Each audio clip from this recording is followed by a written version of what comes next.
A teenage girl is behind bars for fatally stabbing Naima Ligon over dipping sauce. Authorities said the suspect and the victim were both 16 years old and from Waldorf, Maryland. The incident occurred at just before 2 a.m. on Sunday the 27th of August, outside a McDonald's restaurant along the intersection of 14th and U Streets Northwest in Washington, D.C. Early in the night, the teens met with 3 other people in Oxon Hill, Maryland, and then drove to Washington, D.C. to go to a party. After leaving the party, the group headed to the McDonald's store. The 3 other people who were with the girls told police that after the group got back into the car, the 16-year-old girl and Naima got into a fight about the sweet and sour dipping sauce.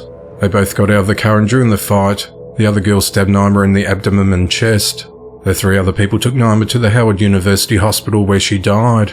They told police that the 16-year-old girl accused of killing Naima left the scene of the stabbing on foot. Officers found her down the road in the 1300 block of U Street Northwest in possession of a pocket knife. She was arrested and charged with second-degree murder while armed. Police have not released the suspect's name because she's a juvenile. The investigation into the matter continues.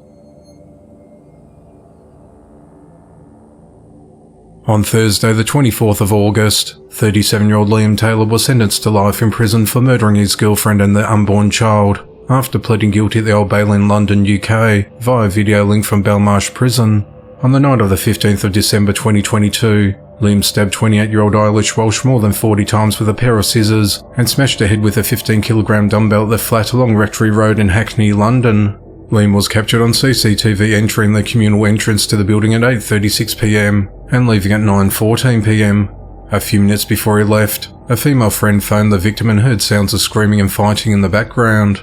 A friend had got in touch after Eilish had sent her messages to say that she was trying to get Liam out of the flat because he was taking drugs. Eilish was 22 weeks pregnant with a baby girl when the boyfriend launched the brutal attack. He disfigured her face and stabbed her in the abdomen, targeting the unborn child.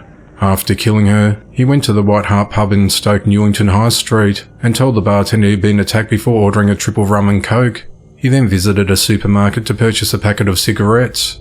Eilish's father found his daughter unresponsive and covered in blood in her bedroom. Her body was covered with a high-vis jacket with Liam's bank card in the pocket. A pair of scissors covered in blood were found nearby along with a pair of dumbbells. The following morning, Liam was arrested at his home and found to have cocaine, cannabis and alcohol in his system. As he was taken into custody, he told police it's crazy how one moment of madness can change your whole life. During sentencing, the judge told the former roofer that his actions were an extreme example of domestic abuse. He said you betrayed her trust in that you murdered her in her own home. The court heard that the pair had a volatile relationship and that Liam was upset about Eilish's latest pregnancy because he had 2 girls and wanted a boy. Eilish is survived by 4 children.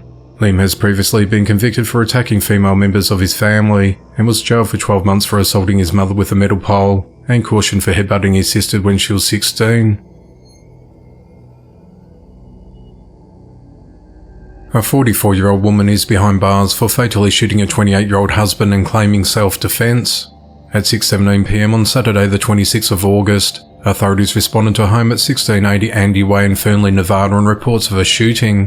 When officers arrived, they found Austin Barber unresponsive with a gunshot wound to his chest. They attempted first aid, but the man was unable to be saved. Jamie told investigators that Austin broke into her home and attacked her, so she shot him. She said that she then fled to a neighbour's home and called for help. Authorities said that the two were still married although they were going through a divorce, and both had the right to be in the home. Detectives said that there was no evidence discovered that would lead a reasonable person to believe that Jamie was attacked, or that her life was being threatened in a manner that justified the use of deadly force. Jamie was arrested and charged with battery with a deadly weapon and open murder, and she's held at the Lyon County Jail.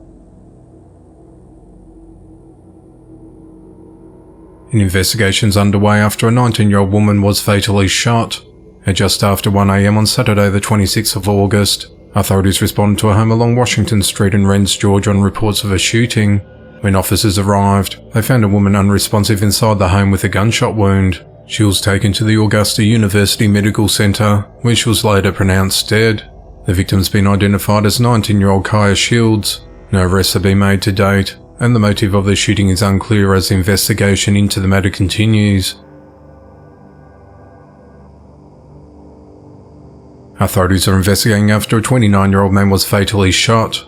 At around 12:20 a.m. on Friday the 25th of August, authorities responded to 690 Big Horse Creek Road in Lumber City, Georgia on reports of shots fired. When officers arrived, they found Richard Harris deceased with a gunshot wound. Investigators learnt that Richard was shot while hitting a man multiple times with a baseball bat. 2 other people were shot during the fight, but suffered minor injuries. It's unclear what events led to the fight. No arrests have been made to date, as the investigation into the matter continues.